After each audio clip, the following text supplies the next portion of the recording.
Long time no see, guys. Welcome back to the garage. Welcome back to the channel. And yes, we are doing this thing. It's been long overdue, but here it is, the 2021 Yamaha YFZ450R MX Build. Yes, this is a 2020 model, but this is the build. This is the changed, new and improved version of the 2020 machine that I raced all of that year. So that's kind of the difference here and why we're adding a different, adding a number to it. Not that it would matter, because as you guys probably know, Yamaha hasn't changed since I think 2014, so there's no difference in model years anyways. But nonetheless, this is exactly as you see it. The bike pretty much, I mean, I haven't even really touched it since the last round of quad cross. And this is the bike that I rode to the 2021 Production A Championship of Quad Cross Northwest. It's also the machine that allowed me to win the Production B Championship in 2020. So I think, needless to say, this thing has proven itself. I've talked a lot about it on this channel. I've done reviews on it in the past. I want to take a little bit of a different approach today than maybe I normally would. I think spending more time talking about the machine and what I think of it as opposed to the parts and the products, because those videos I've already put up there as I've gone through the build process, transitioning from the 2020 build to the 2021 build. So without further ado, let's talk about some of the changes real briefly. Then we're going to talk about some of the things that I did not like about this machine, both in 2021 and overall. And then I'm going to talk about the good side of it, the positive side of it, things that I like, and we'll kind of wrap it up there. So let's dive right in, talk about the changes that I made. And if you're looking for a deeper dive on any of those changes, please go back and watch some of the videos that I've done individually from last year. There's no way that I could talk about the 2021 version of this quad without talking about the motor changes, because those were the most significant. And I was a little hesitant to do them. I'm not typically a guy that's always searching for more power. If you were to ask me what my favorite quad is other than the one sitting in front of me, it'd probably be my 400EX that I had before. I think it's fun to ride bikes that have less power. I also think that you can reach your full potential not having so much power in your right hand. So with that being said, the motor that we did is giving me more power, giving me broader power, and allowing me to just be able to clear some of the obstacles that I wasn't able to clear the year before because I was giving it all I had in fourth gear and wasn't making it. So we did a JE 13.5-to-1 piston. We sent that off to WPC, had that treated. I'm a real big proponent of that.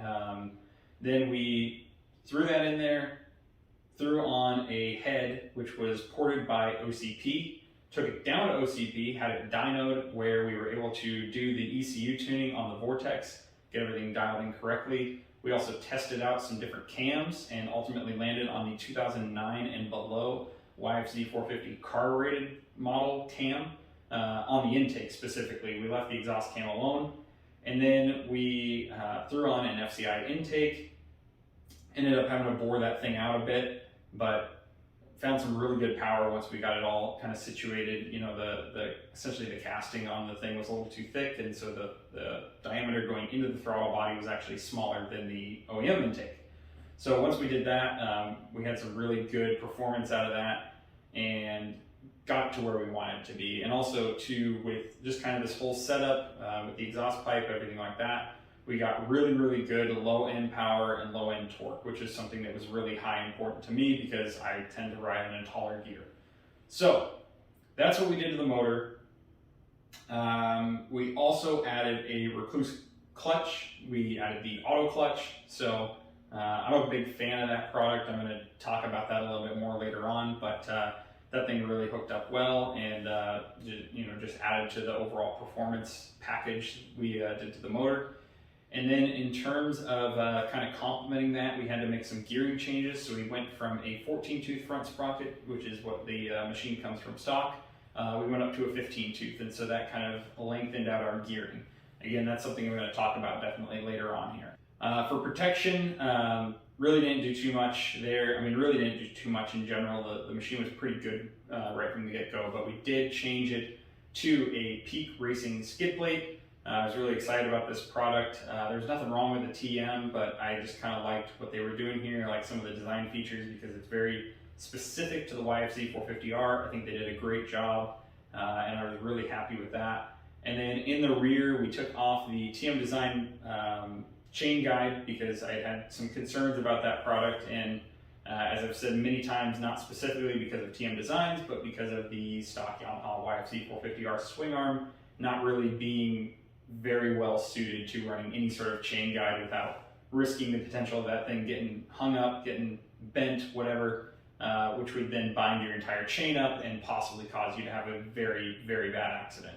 So, took that off, went back to the OEM swing arm skid plate, and that thing has been awesome. And the other benefit too is, it's a skid plate, right? You're gonna damage it over time.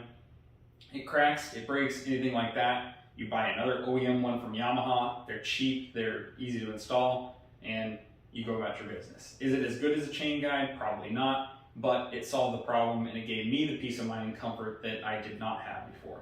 Really, other than that, the only big change that I want to mention is to the whole radiator system. We had some shrouds, which I've gone over in a previous video. Those are YZ125 shrouds from Polysport. They're just a nice Yamaha blue that matches the rest of the machine.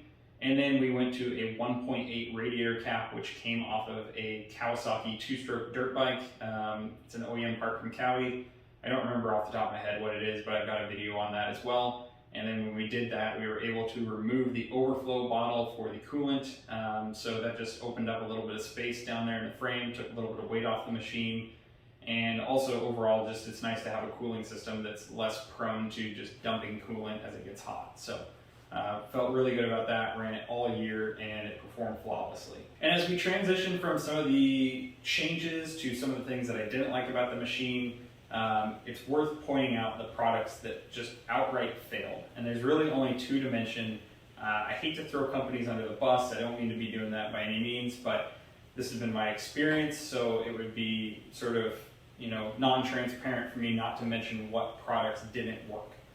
First of all, the anti-gravity battery that I had on here when I went into the season, I ran it for one race in 2020 when the OEM battery had died, which was totally on me.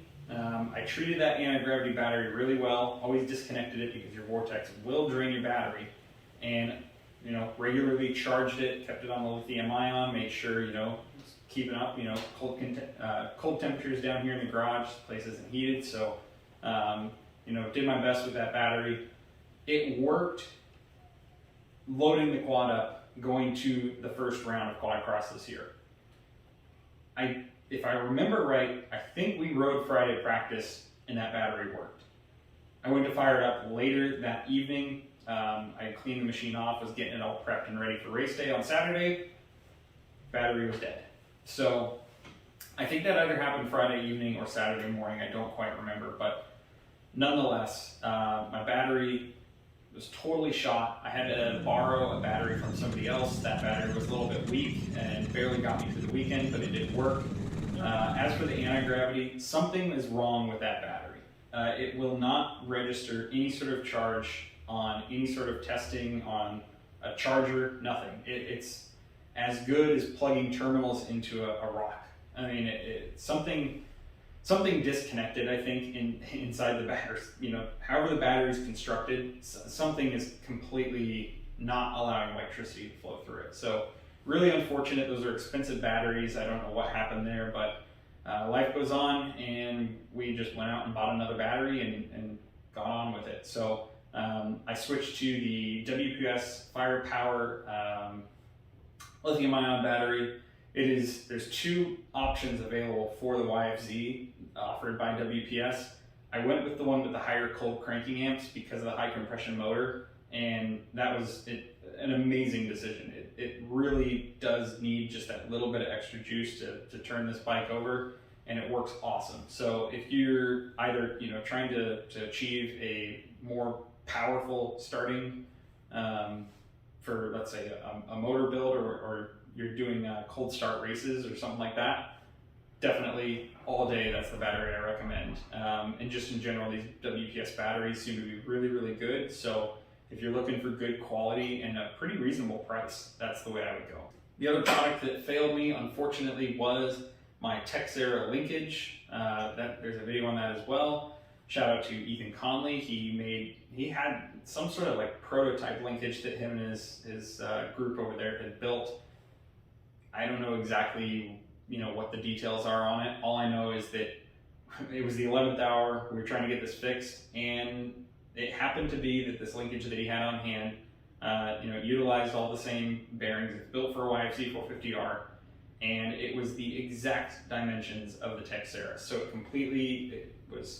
had no effect on how I had the bike already set up. I was able to just swap them out and get on with it, and that's the linkage that's still on there now. I obviously can't recommend that to you because that's not a product that you guys can go out and buy, and I'm hesitant to recommend the Texera at this point because I did all the proper maintenance and I still ended up having it completely rust out on me. I don't know what the proper suspension solution is for the YFZ at this point in terms of the rear end. I think that the stock link leaves something to be desired, but ultimately you could probably find a setting that works really well, and I'm sure if I spend enough time testing it out, I could find something as well. But, at this point, there's still work to be done there. Obviously, you can go to aftermarket suspension, aftermarket swing arm. That's going to totally change your geometry. But as far as the stock system goes, I don't have a perfect solution at this point in time that I can recommend. Now, in terms of the gearing, so I mentioned I went to a 15-tooth sprocket. I'm still not in love with it. I think that I'm lacking a little bit on the bottom end now, and third gear still doesn't feel like it's a very usable gear, but it made fourth a little bit too boggy in certain situations. I think that the 15-tooth front sprocket really comes into its own when you're on longer, wide open tracks. Those areas where you can really open it up, you're gonna really appreciate that, and I really appreciated that for doing like the Washougal Triple, which I think is like 105 feet, and then there was a step down at Albany that was somewhere between 115 and 120 feet, and those were fourth gear wide open, and I cannot possibly imagine doing it with the 14-tooth front sprocket because I think I simply would have ran out of gear, and shifting to fifth would have probably not put me in in the right spot in the power to be able to do those jumps. So I think that was, necessary for those. On the flip side, riding shorter tracks or riding in tighter areas, I felt like it really hindered me overall. Third gear still just wasn't quite what I needed it to be, but fourth gear was way too tall now, whereas before I could kind of get away with lugging fourth a little bit. So I don't know, I really struggle with this bike. That is probably my biggest gripe about the Yamaha. I just think that the gearing is a little weird. It certainly doesn't compare to, say, a motocross bike like I have behind me, where almost every gear is usable. Basically, and I get that these are probably transmissions. I think they're transmissions out of like the WR series, so they're very trail oriented. But for me, first gear, second gear, completely useless other than starts, and then third gear is way shorter than what I've experienced on any other 450 quad, which leaves you kind of using third and fourth quite a bit. And like I said, I think that in some conditions, the 15-tooth sprocket really makes it better. In other conditions, I feel like you kind of need fourth to be a little bit more short because third gear is just, it runs out so fast. So that's kind of my struggle. I think also just in terms of this gearing conversation, it's really important to point out that I've had a lot of issues with the YFZ when it comes to shifting. It seems like it wants to hit false neutrals, or it'll, even that shifter will come back and kick you back in the boot, and it won't go into gear sometimes, and I don't know why. I mean, ultimately, from everything I can gather, these are good, strong transmissions, but some of the tolerances are a little loose. It's a little bit kind of sloppy overall, and you could go in there and clean that up, but that all comes down to how much time and effort you want to really invest in that at that point. I don't know. It is what it is. I've learned to live with it and ride with it, but it is definitely one of my biggest struggles with this bike. Probably my biggest struggle with this bike. My ultimate recommendation for you guys, if you're really looking to be the absolute best you can be in every condition, every situation, have a 14-tooth sprocket, have a 15-tooth sprocket, have chains for both, and be prepared to go to a track, test whichever works better, and swap them out as you see fit, because there's just going to be certain times where that 15 tooth is going to really be the move. There's other times where you're going to really wish you had the 14. Something else that I think is really worth pointing out, and this is not at all a knock on the machine or even the product necessarily, but tires. I had to run these tires for 2 years in a row, both due to availability and shortage issues, and also just budget-wise. I really, wasn't in the position to be able to buy another set of tires for this year. So, and my tires looked pretty good when I started the year, but as time went on, they got worn out more and more. I think the tread is still pretty good overall. They still have a lot of bite left to them, but they just seem like they completely stopped working on hard pack, and I found myself really hunting for traction. There were times, especially, you can tell watching some of the Albany videos, that it's hard to really gather from watching the video the feeling, but you can kind of tell by the way I'm approaching things that I just was able to get no front end bite going into the corner, which was causing me to really push and slide. And then as soon as you come, towards where you're gonna get back on the gas and start to exit, I could not touch the throttle whatsoever. I mean, it would just light the rear end up and it would be completely out of control so fast. And so I just had to really tiptoe around corners when it got super hard packed and super slick. And that really sucked because you're racing with somebody, you're staying competitive, and then you get into those tight sections, those corners where it's just not hooking up at all. And you're doing everything you can just to make sure that bike is not veering off track due to either front end push or rear end slide or whatever.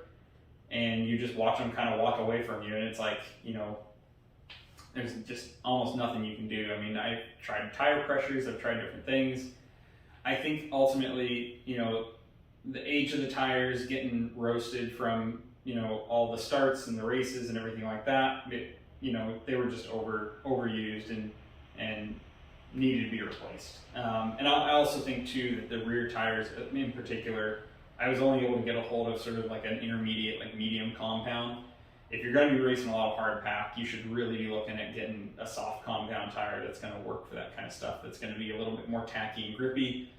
They're going to run out faster, but I think that's what you need to be doing. And so in my case, that was really a shortcoming that I ran into, but I can't blame Maxxis, I can't blame anybody else but myself for not having the right equipment and not having it set up to the conditions that I needed to do.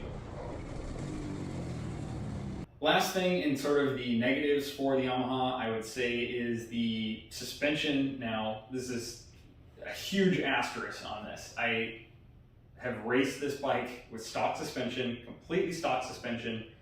That's what I wanted to do from the beginning. I never really wanted to go out and upgrade that stuff. I don't feel that it's necessary unless you're really at the absolute top of the game.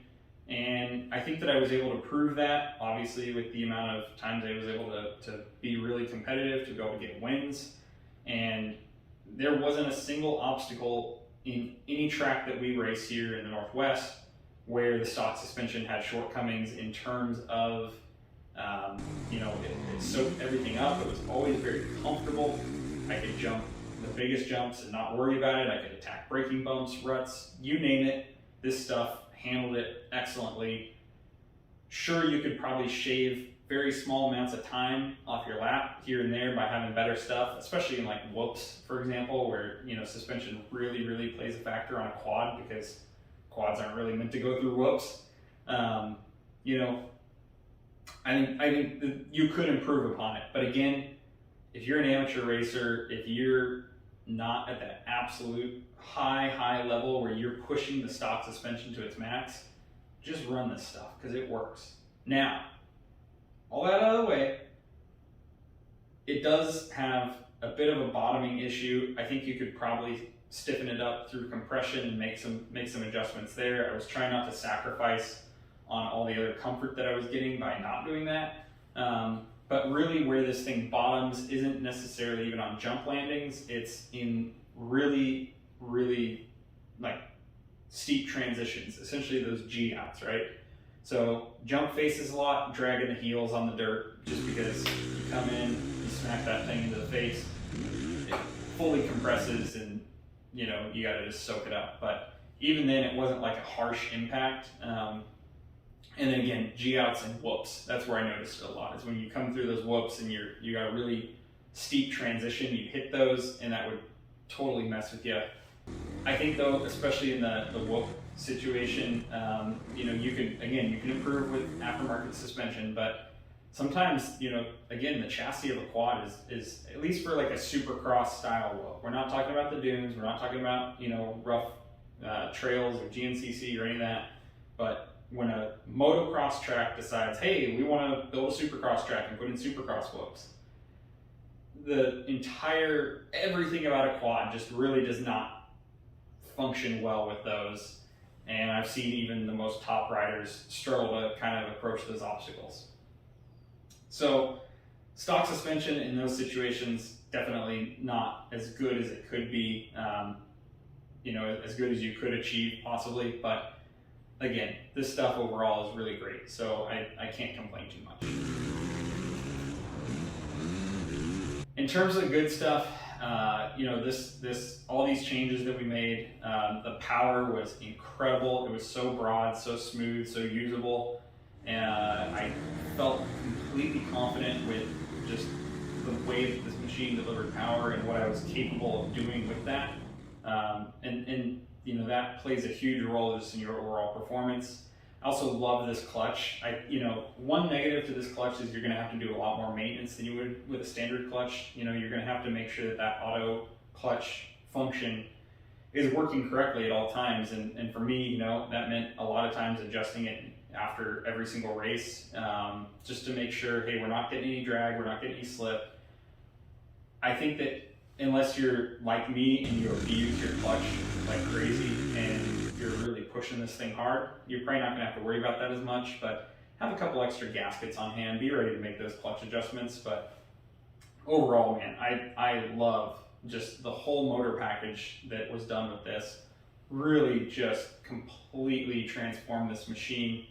I loved it the way it was before too, quite frankly, but for me to step up to that next level, for me to really be competitive at the top of the A class, this really made it possible. So I'm very happy with that. I can't recommend all that stuff enough.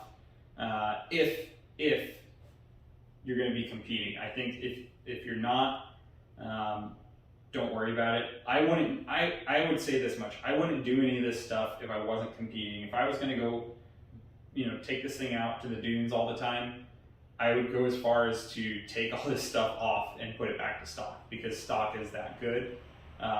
Yeah, it's slow. It's not as fast for sure, but when it comes to, again, jumping big stuff, taking on big obstacles, just all out, really high speed racing, it feels really good to have a motor like this under you where it has no hard hit, no harshness, but there's power pretty much everywhere. I would say the only area where you don't have power is when you're really lugging it around and forth. Again, that was the gearing more than anything. Other things I love about this machine, I think that it handles excellent. I trust it so much, The traction thing is what it is, but aside from that, you can put this bike anywhere you want, you can jump it, it has so much control in the air. I think a lot of that comes to taking off all the weight and really focusing on that. But I think what Yamaha did, just in terms of building a really good base platform, no complaints there at all. This thing is awesome, and by far, out of every quad I've ever ridden and owned, this one for me is at the top. I mean, it stands out as being sort of a step above everything else, and I really, really mean that. The stock suspension, I've kind of sung its praises. I think it's excellent. For me, I think that this stuff is really impressive for stock components. You're just not going to find that on other stock ATVs, nor are you going to find any other stock ATVs at this point that you can buy new. So that's something to keep in mind. It's something we'll talk about here in just a second. But yeah, I'm really, really happy with pretty much everything on this. I cannot recommend it enough. I should also point out that both, aside from the parts mentioned, both the aftermarket stuff and the OEM stuff is incredibly durable. I've put this thing through some pretty rough times, crashed it, one on video that you guys have seen once, which was actually way worse of a crash, especially for the machine, because I just completely launched it down a grass embankment, missing a jump landing, and it's pretty darn tough. I've bent the tie rod and the steering stem, and that's it. So, you know, do your maintenance, keep up on it, keep it in good condition, and it will reward you with a very long-lasting, durable machine. You only have to do, you know, oil changes, air filters, you know, just keep it running, which you would have to do with any other bike. But you know, the quality of everything that Yamaha's put together is really fantastic, and that's something that I think is, again, pretty proven with these quads at this point.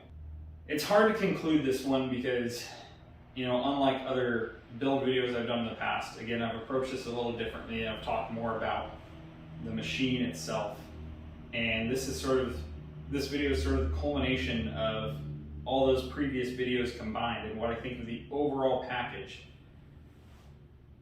I think the one thing that I really want to hit on is that if you're on the fence about the YFZ as a whole, if you've been out of the sport ATV market, or you've been on a different machine or looking to upgrade or whatever the case may be, and this is something you're considering, it's such a no-brainer. I mean, you know, finances aside, if you can have this in your garage and you're into sport quad racing and ATVs and all that, this should be in your garage, period. This is such a good machine. It's the only machine you can buy new, and I think that that's the other point that really needs to be emphasized here. You know, you can say what you want about all the different brands. I'm not partial to any one in particular. I've got a Suzuki behind me. I've had Suzukis in the past. I've had Hondas. I've had other Yamahas that I've absolutely hated. I've had other Yamahas I've loved. I've gotten to ride a lot of stuff, and I don't think that any one brand deserves to just be held up on this high pedestal above all else. And I don't care who you are, you have to at least consider what the Yamaha has done over these last few years, what it's been able to accomplish. I think that it has shown that it is a perfectly worthy machine in this day and age in 2022, and we should be just cleaning these things up off showrooms. And I know that that's kind of been the case already, but you know, Yamaha has stuck it out in the sport. They've been there to support us, and I think that we should put our money back into that and make sure that they continue to see that there's value in sport ATVs. And for the other manufacturers, they can at least look at Yamaha's sales numbers and say, hey, you know, they're selling, they're moving product, so there's still a market for us too, and hopefully that will one day encourage those manufacturers to come back.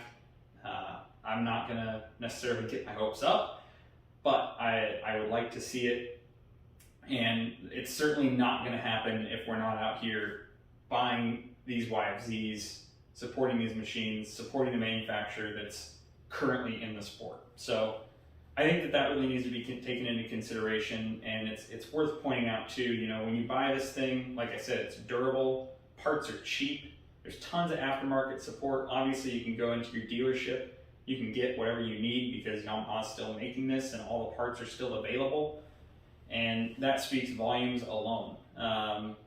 You know, on top of that, like I said, for me, it has been a fantastic bike overall, and it's clearly elevated my own racing to a new level. So what do I think of this thing? I think that you should own one. I think you know, you should make your own choices, but I hope that these videos have helped you guys in kind of determining what you want to do with your own builds, and maybe gives you some steering in the right direction. And even if you picked all completely different products than I have, at least hopefully the outcome is that you've looked at it, you've considered, hey, this is why he did this. Maybe I'm completely opposite, so I'm going to go the complete opposite direction. But you know, it's good to keep these experiences out in the open, to be sharing all this knowledge with each other, and hopefully we can really just continue to capitalize on this platform that's available to us and make the most of these machines, because hands down, they're awesome. There's no doubt about that. So that's going to wrap it up for me, guys. You know, if you're, like I said, if you're on the fence, go out and get one. If you have one, go, you know, continue to just make it the best thing for you that it can be. I hope you're enjoying it if you have one. If you have any questions, please let me know down in the comments below. Make sure to like, share, subscribe, do all those good YouTube things. It really helps me out and helps kind of get all this information out there to the public. Other than that, I just want to thank PNG. I am not racing this year. That's going to come in a future video, which I'm going to be talking to you guys about. But shout out to these guys. They supported me all through 2021 and we got the job done. So can't recommend them enough. They are awesome people. And even before they were my sponsor, I knew some of these folks from the Transworld days, and they are a great group, great people to get on board with, and their products are awesome if you're looking to up your fitness and nutrition in the sport. So huge shout out to those guys for everything that they've done. That's going to do it, guys. I will talk to you soon. In the meantime, like I said, like, share, subscribe, stay tuned, and we'll see you in the next one.